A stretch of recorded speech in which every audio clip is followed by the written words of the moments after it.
Right, so everyone is happy. Lots of things happened, but also nothing happened. And everyone gets constantly confirmed because most people are in information bubbles. And in a way, I'm going to talk about the narrative wars between MAGA and the fake MAGA, and how lots of people are trying to spin the narrative and have engaged in very irresponsible commentary that I think in some cases we could call cope, but things are ongoing. So the first thing to do when it comes to geopolitical commentary is to not listen to irresponsible voices. That's why the best antidote is to have our own show about it. And we have Firas Modad, one of the new members of our team, who has his own show, Realpolitik. It launched 2 days ago. Definitely give it a watch. He is going to be talking about geopolitics, and he has very interesting things to say. And a lot of the conversations I've had with Firas off camera have been very illuminating, and he's definitely a voice that should be listened to. Right, so everyone's happy. Iranian expats in Toronto are celebrating. You can see here the flag they have with the lion.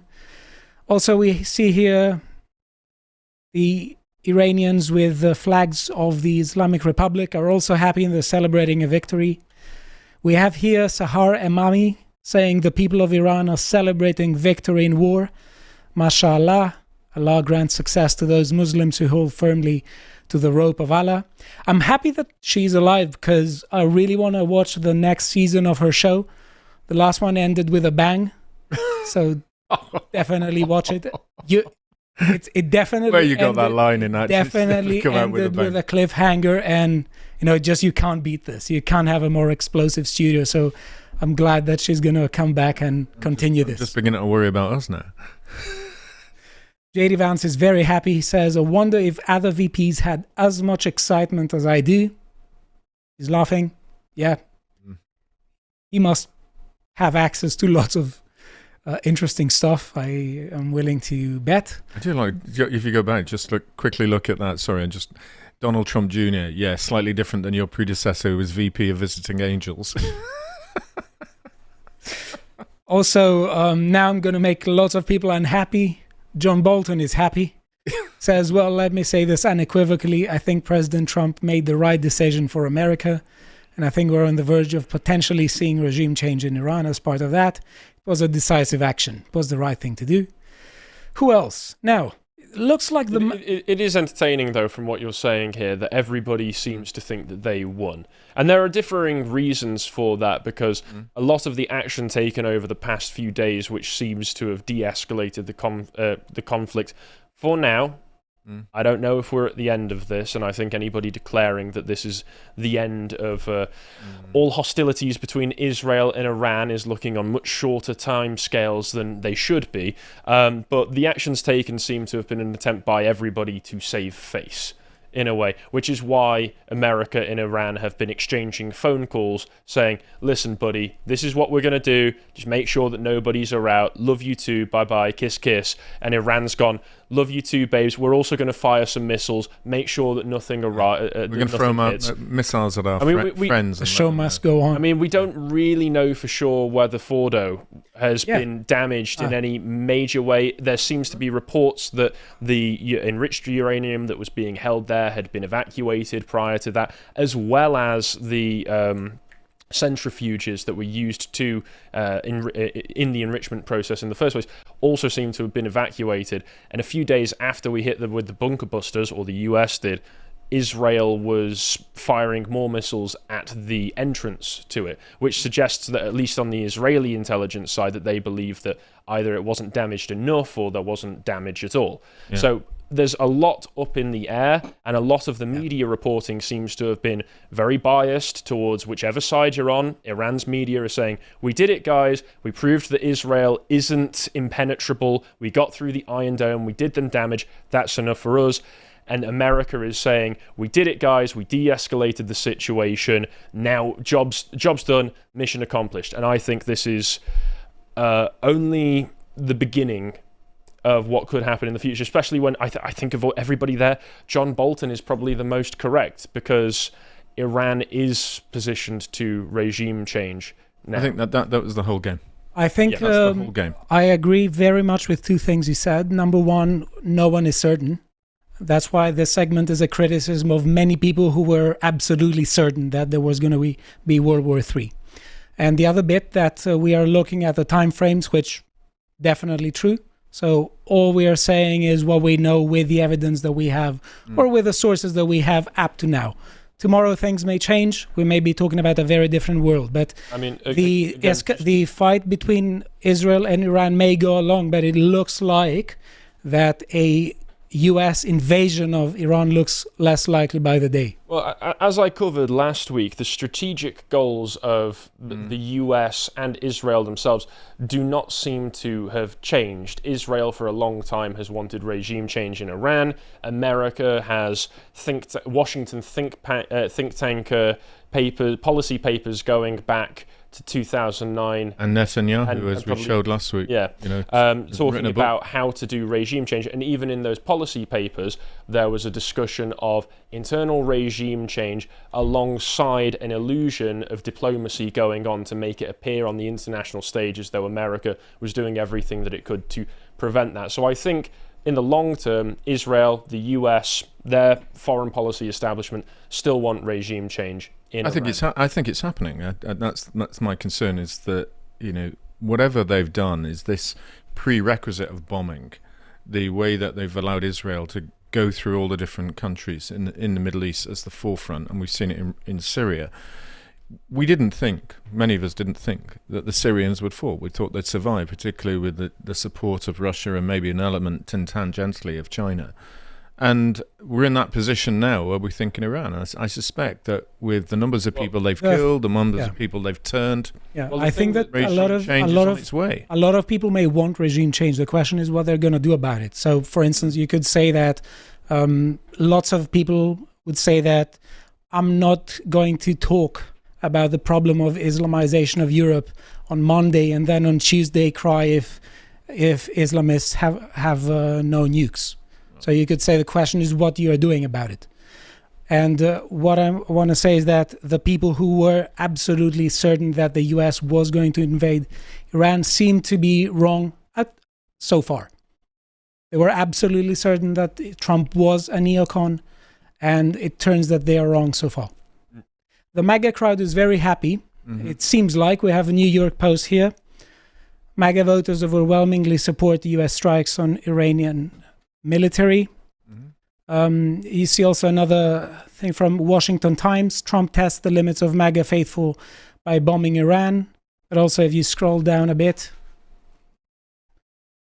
there's stuff here. We have also by political MAGA largely falls in line on Trump's Iran strike. So it looks like most of MAGA thought that this was a surgical hit, just like the hit Trump did on Soleimani when he was during his first presidency, when he ordered it during his first presidency.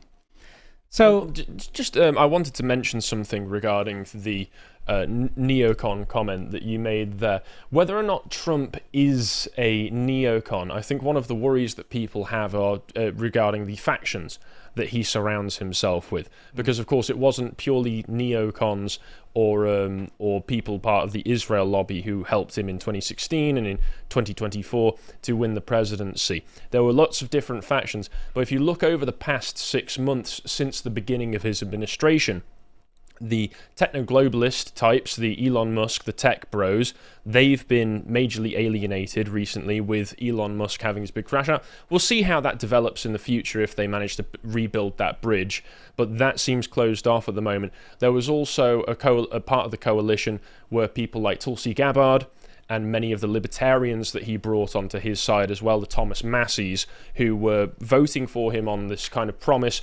Whether it was actually reflected in most of his campaign or not, people like to pick and choose Trump's statements and determine and kind of go from a single statement what they think Trump is, right? But they were going off of this promise that Trump would have no new wars. They saw Tulsi Gabbard and other appointments as kind of a promise towards that. They've been put off by this recent action. So I think one of the worries is the only people who have been pleased by Trump's actions over the past few weeks, the only people he's kept happy, have been the neocons, and that they are one of the remaining factions around Looks him. like a lot of MAGA people are happy because they see this as a surgical hit. Maybe. Just like he did on Soleimani. Maybe, and lots of people were happy with it. Do you not think that the kind of embarrassing sentence that he put on Air Force One about Tulsi Gabbard, I don't really give a damn what she thinks, is I believe that the weapons, the nuclear bombs were capable of being done within weeks. I think that goes to the question of who is actually advising him. It goes to the question whose intelligence he regards as most important. And that's why when you look at, whenever you have a situation like this, whether it's in geopolitics, whether it's in local politics, who are the winners? Ask yourself who benefits from this. Clearly Israel benefits from this, but who benefits from being on Israel's side? And that's Rubio. Rubio now has gained a level of influence and power that pushes him towards potentially being the next president to take on Vance. Vance has been shifted into a direction that he would not necessarily wanted to have, which is that. So you're all gearing up for what's going down the line. We have very strange actions like Mark Levin being appointed by Trump and Kristi Noem to the Department of Homeland Security Council as well. As an advisor, and he seems to be very, very in favour of further action, like many of the neocon types are. But either way, that's just I just wanted to add that. I don't want to derail this anymore, Stelios. Apologies. Thank you. Right, so there are several narratives that are circulating right now. In one respect, you could say there are as many narratives as people, but I want to focus on two narratives, and I'll be very critical of the latter, without being excessively critical of people that are in some ways associated with it. I think some of them are, in a way, are okay-ish, but others perhaps are a bit weird. Let me put it this way. So we have one narrative that tries to present what happened as a sort of clash between MAGA people and neocons. And Donald Trump Jr. is one of the persons who is following this agenda a lot. He's pursuing this narrative, and he says that he will work to keep warhawks and neocons from infiltrating Donald Trump's cabinet. Right, and I want to talk about the other side, the side that was absolutely certain that any kind of hit or strike on Iranian nuclear sites was going to result in World War III. They were based this on, I would say lots of them based this on Tucker Carlson's claim during the middle of March. Candace Owen says that she trusts Tucker Carlson a lot. Lots of people do. So Tucker has somewhat watered it down, but let me just tell you what he wrote. He said on March 17, it's worth pointing out that a strike on the Iranian nuclear sites will almost certainly result in thousands of American deaths at bases throughout the Middle East and cost the United States tens of billions of dollars. The costs of future acts of terrorism on American soil may be even higher. Those aren't guesses, those are the Pentagon's own estimates. A bombing campaign against Iran will set off a war, and it will be America's war. Don't let the propagandists lie to you. Now, I want to say two things that strike me. First of all, Tucker does seem to me to be very clever to put the word almost before certainly. That said, when he says a bombing campaign will set off a war, he seems to be a bit more certain. Let's say he seems to forget that clause. And also when he says those are the Pentagon's own estimates, I struggle to believe that people in the Pentagon, all of them have the same idea, that there is a consensus about it. But I may be wrong. Whatever. Yeah, I think what we saw more than anything was that Iran doesn't want a war, which is why they were doing the strikes to save face, but making sure that there was plenty of awareness in advance that the strikes were going to happen on American bases to make sure that nobody died. And here at some point on the 16th of June, Trump said, somebody please explain to Cookie Tucker Carlson that Iran cannot have a nuclear weapon. Right. Here we have Marjorie Taylor Greene, adamant that the US is entering a nuclear war, World War III. Let us play this a bit. Have you lost the mouse? It's down Yeah, here. the mouse is down. Let us listen to it. tell you what, 6 months in, Steve, and here we are turning back on the campaign promises, and we bombed Iran on behalf of Israel. Yes, it was on behalf of Israel. We're entering a nuclear war, the World War III, because the entire world is going to erupt. And you want to know the people that are cheering it on right now? Their tune is going to drastically change the minute we start seeing flag-draped coffins on the nightly news, on Fox News that brainwashes all the baby boomers, and on CNN that brainwashes all the Democrat baby boomers. And that is exactly how this is going to go down. And I think, as I said on X, we should all put World War III survivors on our CVs. Maybe, but I mean, I don't think she's wrong in terms of the way that Fox and CNN put their kind of media show for everybody. They are convincing people in a very determined way, and that fits the agenda of the neocons and the warmongers to have it in that way. Well, there could be overlapping interests in some cases. It's not the case that, for instance, I struggle to think that the neocons were against what the MAGA people were pro when it came to Soleimani, the surgical hit. And in the spirit of sorry, I just lost my mind there. I got derailed. No, all right. Let's go to, in the spirit of what Harry said before. Now I remembered it. What I take issue with is the absolute certainty that there was going to be a war, and that Trump was a neocon, and Trump did go back to his promise, and the panic that resulted afterwards. And I will say lots of people made several clicks and posts, impressions, and they got lots of Elon bucks along the way. Right, so here let's go to Dave Smith, who rushed again to use this propaganda according to which World War III is just inevitable. And that's what I want to caution people against when people take their opinions as facts. Let us hear what he said here. And so yeah, Donald Trump, listen, man, I supported him this last year. I apologize for doing so. It was a bad calculation. At the time, it seemed like the right one. But he should be impeached and removed for this one. Wow. And not on some not on some ridiculous Nancy Pelosi. Of course, the Congress will never do it because they're all a bunch of corrupt hacks. This is the one thing they support. This is Donald Trump should be impeached and removed for this. All of his supporters should turn on him. It's the absolute betrayal of everything that he ran and campaigned on and everything that he stood for. And I will say, despite the fact that, Donald Trump supporters have been labeled like a cult following, and that certainly is true for a percentage of his supporters, he is going to lose his coalition over this. I don't just speak for myself when I say there are a lot of us who simply will not go along with this. So it's just a devastating mistake. By the way, I think he's making some interesting points in terms of that.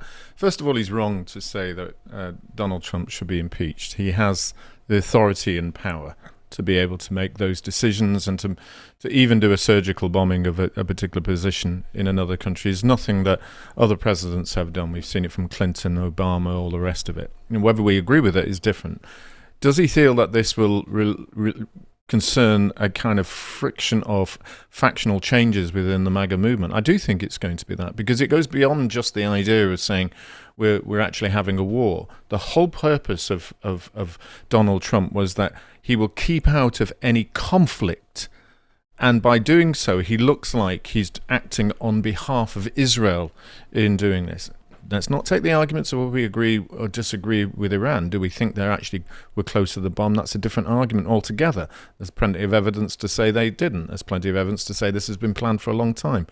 The key point, though, is whether he has breached that trust with the MAGA movement, who a lot of them believed that was a man that would never go into any conflict at all and risk America. Again, I'll go back to the surgical hit thing. He ran on a no forever wars campaign. That's correct. But he didn't run on a no surgical hit campaign. And that is also correct. So lots of people focused on this narrative according to which Trump is a neocon. Here we have a small account that says this, but I think this account puts it well, descriptively.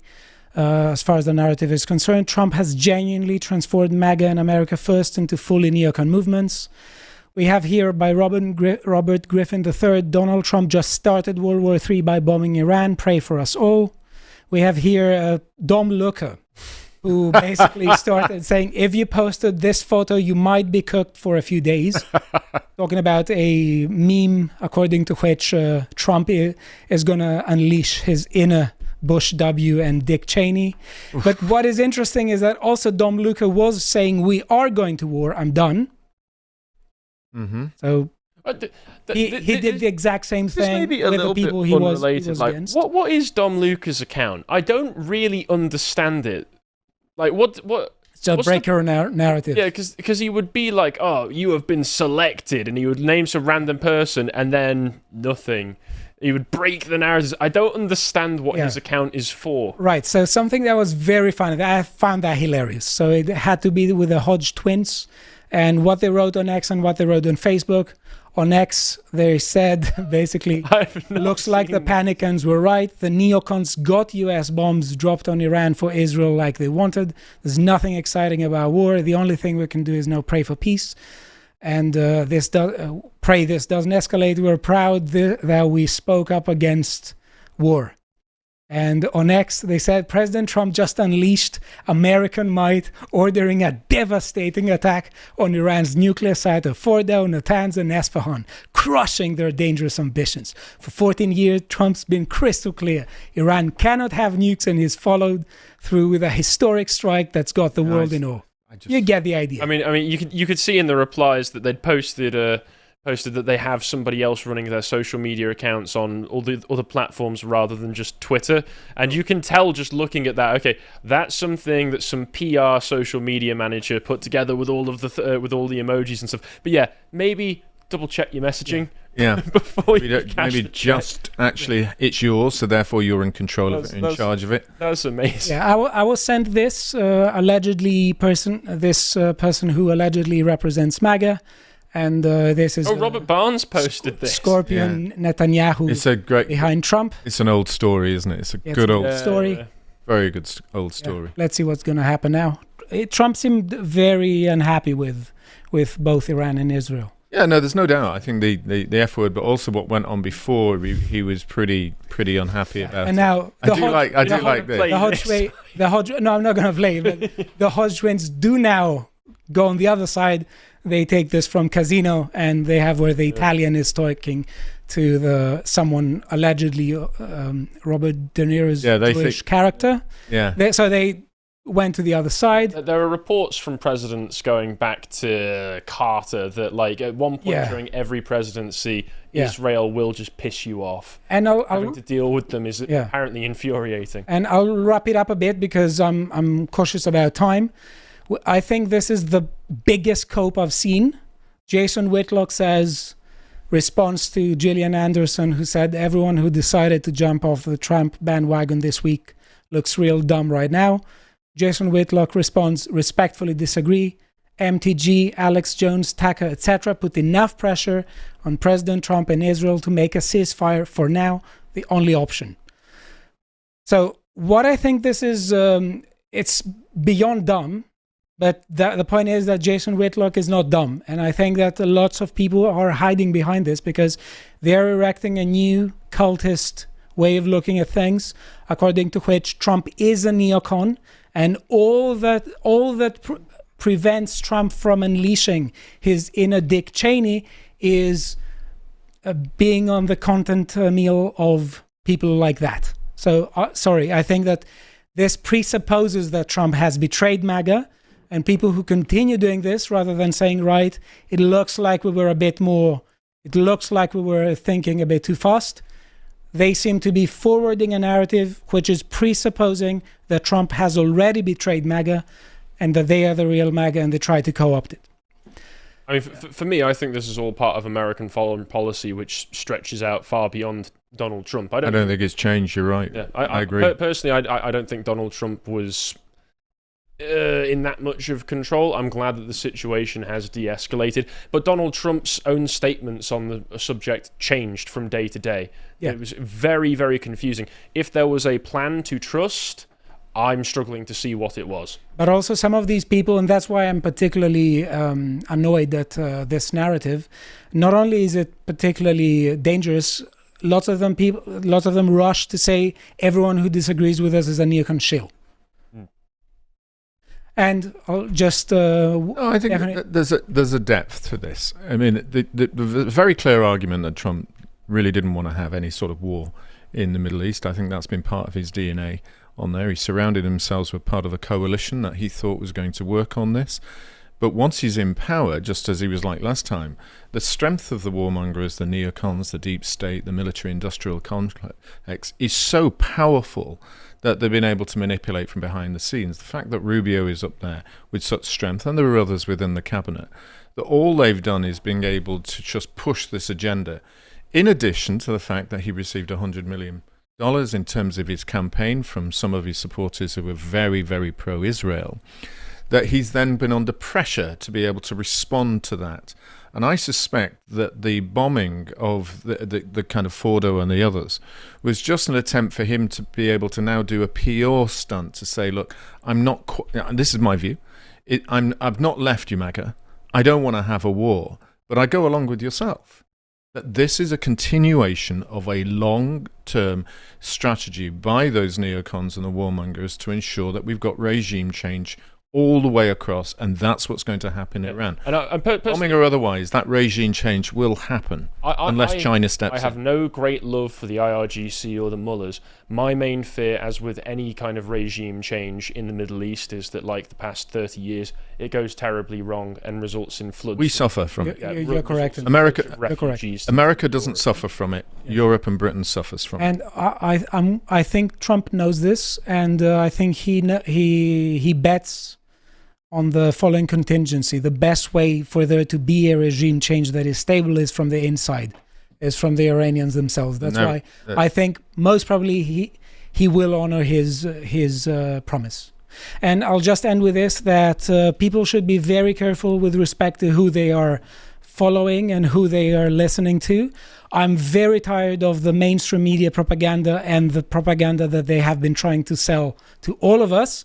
I'm not going to rush to any kind of anti-propaganda that says the exact opposite thing. I want to think clearly, and I want everyone to take things with a pinch of salt. So thank you very much. If you would like to watch the full uncut version that is also uncensored, head on over to lotuseaters.com to find out more.